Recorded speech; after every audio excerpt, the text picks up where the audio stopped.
Mainit na mga idol sa paggawa ng ating balag sa ating mga sitaw.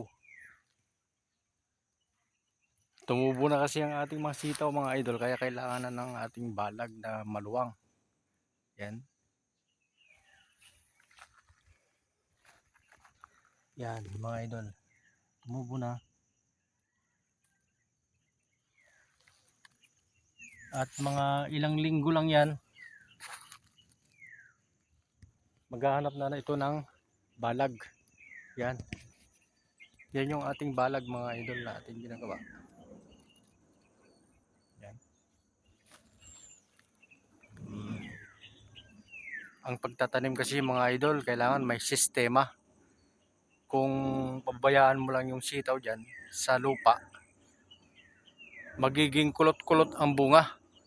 Parang yung buhok ko yan kulot Okay, bye bye.